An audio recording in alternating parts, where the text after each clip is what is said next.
Hello friends, Pandian store 2ல இன்றைக்கி என்ன நினச்சுன்னு பார்க்கலாம். இங்கே நம்ம கோமதி எழுந்திரிச்சு வரதுக்குள்ளே இங்கே மயில் இருந்துட்டு விளக்கெலாம் ஏற்றி சாமி கும்பிட்டுட்டு இருக்காங்க. அத்தை உங்களுக்கு காஃபி எடுத்துகிட்டு விட்டான்னு கேட்குறாங்க. இல்லைம்மா, நான் எப்போவுமே காலையில் எழுந்தோடனே குடிக்க மாட்டேன், வேலையெல்லாம் முடிச்சுட்டு பொறுமையாக தான் குடிப்பேன்னு சொல்கிறாங்க. இல்லை, இனிமேல் அந்த பழக்கத்தை மாற்றிக்கிங்க அத்தை, அதான் நான் தான் வந்துட்டேன், இல்லை நான் எல்லாத்தையும் பார்த்துக்கிறேன் அப்படிங்கிற மாதிரி அவங்க திருப்பி புலம்ப ஆரம்பிச்சிட்டாங்க. நான் தான் எழுந்து இதெல்லாம் செய்வேன், இப்போ பாரு நீ கூட அவள் பக்கம் மாறிட்டியான்னு சாமியை பார்த்து வேறு பேசிகிட்டு இருக்காங்க.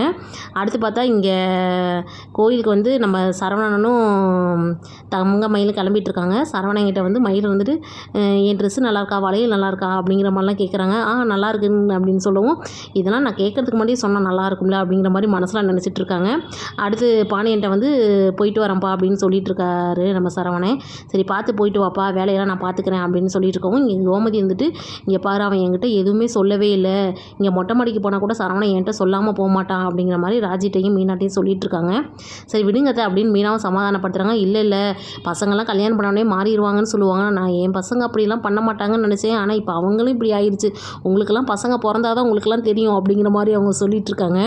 அடுத்து இங்கே பார்த்தா நம்ம கதிர் வந்துட்டு பாண்டியன்ட்ட காசு கொடுக்குறாரு. எதுக்கு காசு கொடுக்குற அப்படிங்கிற மாதிரி சரவணன் கேட்குறாங்க. இல்லை, நீங்கள் எல்லாருமே கடையில் வேலை பார்க்குறீங்க, ஆனால் நான் வந்து அப்படி இல்லை யாரும் நான் வெட்டியாக இருக்கேன்னு சொல்லக்கூடாது, நான் சாப்பிட்றதுக்கும் இருக்கிறதுக்கும் இருக்கிற காசு அப்படின்னு சொல்லவும் மூஞ்சில் அடித்த மாதிரி போயிடுச்சு.